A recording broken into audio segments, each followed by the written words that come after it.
Kalau Felix Xiao, adik saya lah saya panggil itu. Dia Cina asli. Saya separuh Cina. Ibu saya Cina, bapak saya enggak. Tapi saya kan Cina juga. Separuh Cina. Mata saya kan sipit. Adinda Felix Xiao diusir karena tidak bisa menjilat penguasa. Dia diusir. Kalau saya dikejar pakai parang, pakai mandau.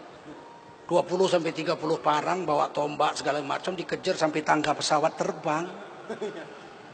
Ditebas kaki saya sempat, saya angkat aja. Fahri Hamzah juga dikejar sampai lapangan terbang. Kalau saya sampai tangga pesawat terbang. Di Korea saya mau ditangkap juga. Ada pengaduan dari Indonesia bahwa saya ISIS. 4 hari ceramah saya itu direkam pakai mobil intelijen Korea. Saya tidak tidur di hotel, saya tidur di masjid. Saya bawa jemaah 3 hari, pindah masjid, 3 hari, pindah masjid. Karena saya jemaah tabligh. Kalau saya pergi ke luar negeri, saya senangnya sambil keluar, sambil dakwah. Saya bawa 50 orang ikut taklim, 3 jam, segala macam program-program jemaah tabligh itu. Tiba-tiba satu hari pimpinannya, kolonel tentara, menjumpai saya. Dia bilang, saya sudah merekam semua ceramahmu. Pakai satelit lah, hebat lah, yang mahal lah itu. Dan sudah kami terjemahkan dalam bahasa Korea semuanya. Nggak ada kamu seperti yang diadukan oleh orang-orang itu. Dia bilang, tugasmu kerjakan aja. Kalau saya salah, tangkap aja. Padahal itu waktu itu minus 11 derajat Celcius. Anak buahnya tidur di mobil. Saya turun dari atas itu kan tingkat 4 tuh. Tangganya itu di luar tingkat 1, di luar tingkat 2 gitu. Jadi kalau mau sholat di tingkat 1, saya keluar dulu. Keluar baru masuk ke masjid. Saya lihat kok ada orang di mobil gitu. Padahal minus 11 kan. Rupanya ya itu intelijen. Tapi saya sudah 4 hari ini mengikuti Anda tidak ekstrim. Dia hormat, dia kasih kartu namanya sama saya. Besoknya saya ceramah di hall, di gedung. Ada 4.000-an orang yang hadir waktu itu. Tiba-tiba saya seperti mendengar suara lah. Ada marawis. Orang Korea sediakan mikrofon banyak. Terus sediakan organ dengan gitar Gibson. Tapi nggak dipakai. Marawis kan nggak pakai gitar.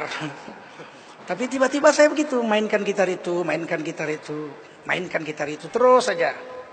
Saya ceramah, saya bilang, nanti habis ceramah saya mau main gitar satu lagu. Orang ketawa-ketawa senang. Senang. Saya habis ceramah saya mainkan gitarnya, putus. Jacknya putus, nggak bisa main. Kan gitar listrik. Krek, nggak bisa. Saya bilang nggak rezeki. Saya tutup dengan pantun.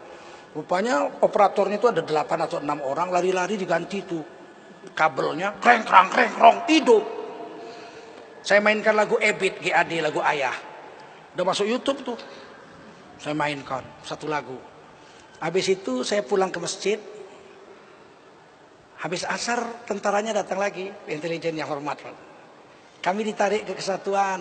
Ternyata Anda bukan ISIS seperti yang dilaporkan. Ya memang saya bukan ISIS. Tapi kamu tahu dari mana? Saya bukan ISIS. Komandanmu tahu dari mana? Saya bukan ISIS. Kamu main gitar. ISIS mengharamkan gitar.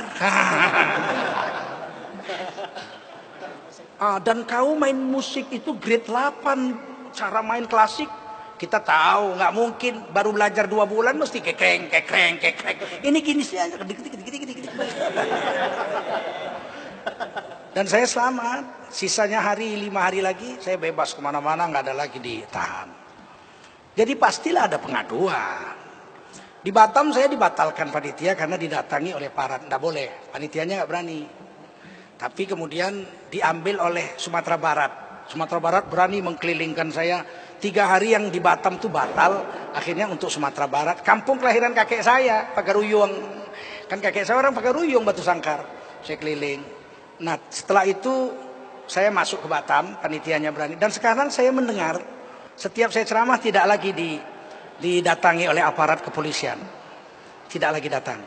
Tapi saya sempat 11 bulan nggak boleh ceramah di TV. 11 bulan.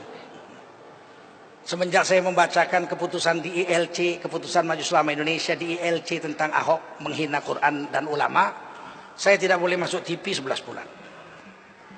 Tapi sekarang sudah boleh. Kemarin saya masuk TV One, berarti saya sudah enggak. Felix Yao masih, saya enggak. Saya sudah selamat. Tapi saya sedih, adik saya Abdul Somad, Ustadz Abdul Somad, ini adik angkat saya ini. Saya baru teringat waktu kemarin saya umroh, beliau jumpa saya di kamar tidur saya. Dia baru sampai jam 12 malam, jam 1 dia masuk kamar saya. Karena saya habis subuh pulang ke Indonesia. Dia ketemu, terus cerita-cerita. Ternyata dia disekolahkan oleh bapak angkat saya, namanya Haji Hashim NT. Saya panggil ayah, kepala LLAJR Sumatera Utara. Dialah menyekolahkan Ustadz Abdul Somad ini masuk pesantren Rodotul Hasanah. Jadi saya kenal dia baru taman SD, hitam orangnya. Dari dulu kurus itu, makannya sedikit. Beliau tuh makan sepiring nggak habis itu, sepiring tidak habis sampai sekarang. Makanya dia kurus. Saya sepiring habis. Kemarin dia diusir katanya di Hong Kong. Pasti ada laporan dari sini, nggak mungkin. Masa ada orang Hong Kong tahu sama Abdul Somad? Mesti ada laporan dari sini lah. Sudahlah. Kalian nilai aja. Kalau kami yang dilarang-larang ini orang jahat, kalian ikuti mereka yang melarang kami. Tapi kalau menurut klien kami orang baik, kalian tinggalkan orang yang melarang-melarang ulama-ulama itu. Jangan pilih lagi 2019. Gitu aja. Kok repot.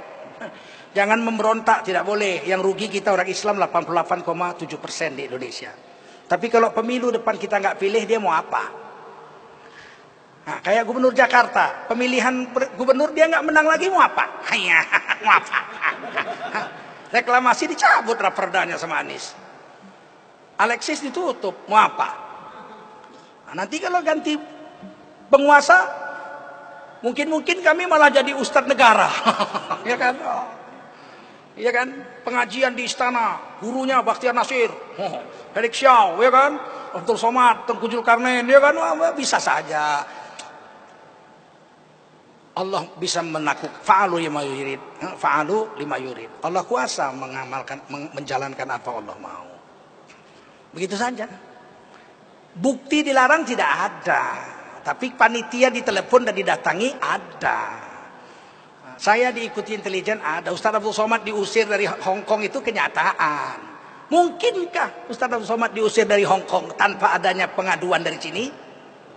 Nah mungkin, memang kenal orang Cina sama Abdul Somad. Hanya lu orang Abdul Somad, lu orang celama, we orang tahu deh. Kita tahu deh. Mesti ada lapor lah dari sini. Tapi sudahlah, dia lagi berkuasa, biar saja. Orang sedang mabuk kekuasaan, biarkan saja. Dinasehati nggak bisa, mana bisa. Orang tidur, membangunkan orang tidur kan susah. Silap-silap ditendangnya kita. Bangunkan orang tidur, bangun, ditendangkannya bisa kita. An-nasu niyamun, kita mati intabahu. Manusia sedang tidur, biar aja, nggak apa-apa.